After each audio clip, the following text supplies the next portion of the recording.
let's talk about our current issues, because in the past years had witnessed vast changes brought by the COVID-19 around the world. We've witnessed the health system precariousness, we've witnessed a growing death rate and economic recessions, social and political instability. So with the pandemic still ravaging across the world today, what are the new challenges that the 17+1 cooperation mechanism is facing today, Mr. Stopik? COVID-19 pandemic, of course, influenced the entire globe. So some of the things which China plus 17 project is going to be affected by are exactly the same as everywhere else. Some of these things we can already feel. Some of the projects are being a little bit postponed, or some of the projects are simply, it will take a little bit longer for them to finish.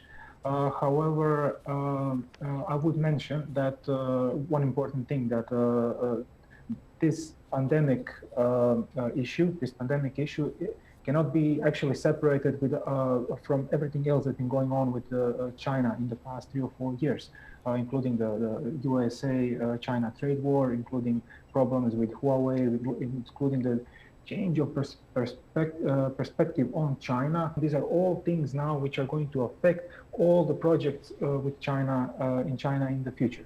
So these challenges should be addressed definitely as quickly and as best as possible. And in my personal opinion, the good way out of this is to finish the projects that are currently ongoing quickly, but as best as possible, and for everyone, to maintain a cool head and just move forward. And so, Mr. Diva, what's your opinion on this issue? Oh, I think that the pandemic is completely unexpected in global economy, while the pandemic caused a lot of serious problems in all these countries. I think that mostly in all these 17 countries, they need some equipment to fight with this COVID pandemic. And China is an essential provider of these materials to fight with the pandemic. That's why in 2020, China's export, despite this deep economic recession, has soared because of these needs in protection clothes, in ventilators, in all these materials to fight with the COVID. And then, to some extent, those countries need primary materials to maintain their daily life.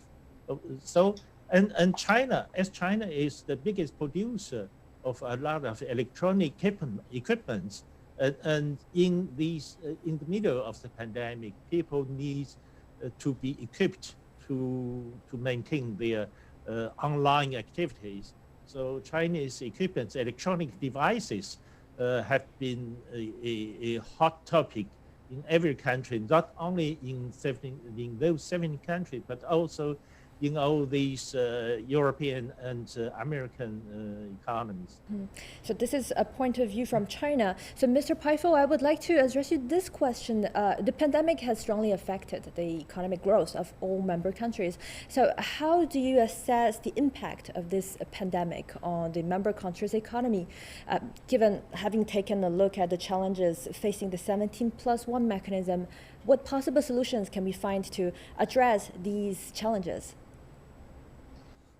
First of all, I think it's too early to say, because in Central Eastern Europe, I would say that we are just in the middle of that. So we will go through this vaccination process, and I think it's too early to judge. That's first.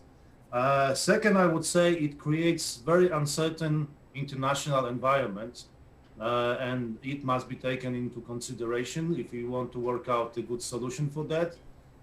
Third, I would say that in some countries it may be taken emotionally because of this uncertain international environment. So there are a lot of emotions. I'm talking about my country, about Poland, that it is taken very emotionally, right? And we have to take it into consideration. I don't know how about the other countries, what Professor Dean would say about China, Professor Frubetz about Czech Republic and the process stoppage about Croatia, but in Poland it's taken really emotionally, so that's third.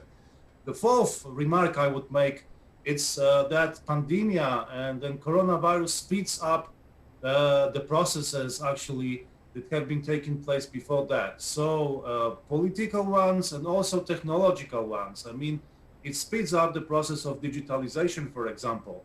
That's also very important. Some technological changes we face.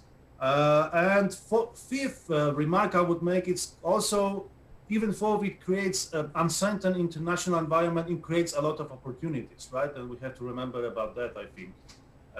Thank you. Thank you.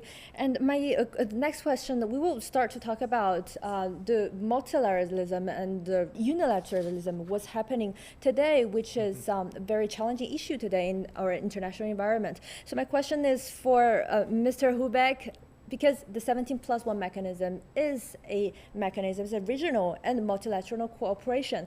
So how would you highlight these aspects given the rise in unilateralism over the past few years? How would you value this mechanism in terms of upholding the multilateralism in the world?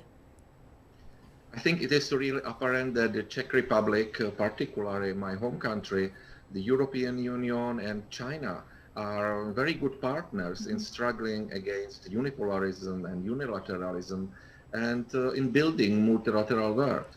The last 4 years of challenges of unilateralism proved that. The China and CEC mechanism of cooperation offered not only a better cooperation of Central and Eastern European countries with China, but also among 17 Central and Eastern European countries themselves. 17+ format is a motivation to communicate and cooperate more here in Central Europe among Czechs, Slovaks, Polish, Hungarians, Serbians, Greeks, and other partners. So I think it's really helpful also globally. I think that the 17+1 can be considered also a model for other regions and macro regions of the world for cooperation of China with other countries. And so, Mr. Stopik, what's your opinion on this question? Yeah, this is when I say when at the beginning I said that the project, the concept 17+1 was ambitious, and this is the ambitious part, the idea of multilateralism, because the region that these 17 countries, this is a huge region for us, when we look at it from our perspective, perspective of these smaller countries, this is a huge region. There's one of the questions which we always ask: how can you connect, for instance, Montenegro and Latvia? I don't know, Croatia and I don't know, Estonia or whatever. You know, this is a huge area, and this multilateral approach should actually spur the cooperation. Just what the word says, multilateral cooperation, integral cooperation within the entire area. And ambitious, the problem with the ambitiousness in this moment is that, for instance, if we take some part of the regions, this 17 region, for instance, Balkan Peninsula, there are huge problems between the countries. How to surpass this and use, I don't know, economic cooperation, whatever political, whatever you want to reach a higher level of cooperation between these countries. That's a huge problem for European Union, for China, for us. And this is something that I'm really interested to see how it's going to develop in the future, and how China will address some of these things, because you cannot go into a multilateral project of that size without addressing many problems: political, economic, cultural, transportation, whatever. Thank you. Thank you. So, Mr. Pfeiffer, what's your opinion on this, and how do you see the future of this mechanism? It has been 9 years that this cooperation exists. So, what's your opinion on the future of this mechanism? It's a long-term project, so I think there's a huge potential, and there are a lot of things that can be done through this mechanism. And I think that very important would be integrating the 17+1, this concept, integrating this concept with the Belt and Road Initiative, as many other speakers already said, Professor Ding and Professor Hrubeck, we shared very common historical